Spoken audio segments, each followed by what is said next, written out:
morning. This is Patrick from Patriot Homestead, southern Missouri. Getting a taste of what winter is starting to feel like.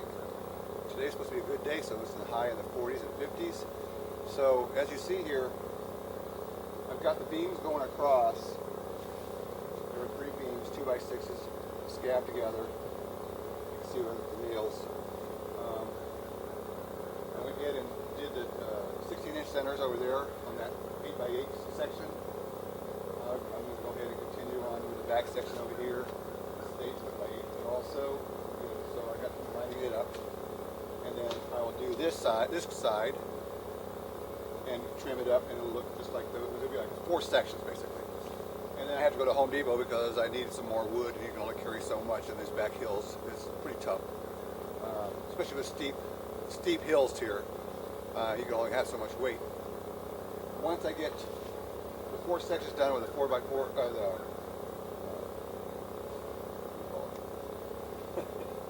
the floor joist done. Okay, good morning. Floor joist. And get it all put in. Then I'll go ahead and take some of my OSB, my 3/4 inch plywood, and lay it on top here, and get it all lined up and tack it down. And I'm short a couple pieces of that, so there's definitely going to be a Home Depot run either late this afternoon or tomorrow morning, and where I'm going to have to get some more 2x6s to finish up the other section here, and also get a good stack of 2x4s for the walls, and some more OSB for the sheathing. Mind you, this is a rustic, they call it a cabin, even though it's like a shed or a storage unit. But they call it a cabin out here in the off-grid area, and so that's what I'm building. And I'm building it to the best of my capabilities. I don't think I'm doing anything wrong.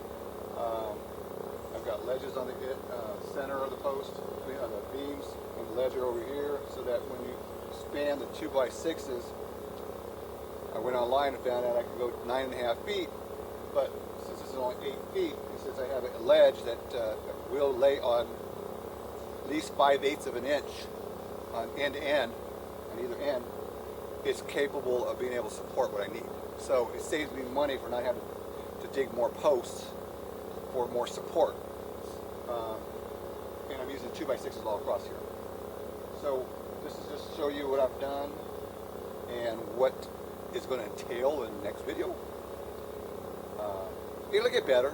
The videos are kind of are lame right now, or kind of boring, but they'll get better. Wait till you see me put a wall in place. I've got 2 windows I went to restore, and one is a double pane that slides, and then I got another one that's a double one of those, which is pretty heavy. So the idea is trying to figure out which way I want the roof and which way I want the windows, because I'm pretty sure the door is going to be here, and I'm pretty sure the small window is going to be here on this other side, probably on this side. Thinking about putting the stairwell up from when you walk in the door to the left, you walk up to second floor. Underneath the stairs is where I'm going to put the toilet, composted toilet, and I have a shower base that I want to put in also, because I have a hot water on demand propane heater for water, and then I'll get me a couple IBC totes that I'll put like an awning over to keep it from freezing, and that'll be my water supply until I would dig a well. I don't really want to have the wood burning stove in the middle of the room. It would be nice, but I don't want to have the pipe going through the roof. I just have I guess it's me. I don't want to have a hole in my roof. I can help it. I'd rather have it on the side of the house and then go up. And it gives me the T where the stovepipe comes out and then goes up. I can use it to clean out.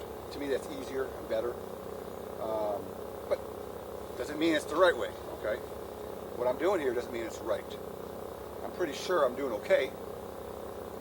Glad there's no building codes or permits out here, but it's sturdy and it's going to be fine. And when I get done with everything today, I'll bring another video out, and it'll show what I've done, and hopefully I can get that done today and get to Home Depot. It'd be nice to go to Home Depot today, Saturday. and pick up all my lumber so I can continue on tomorrow morning. Anyways, this is Patrick, Patriot's Homestead. God bless, and I'll talk to you later. See you.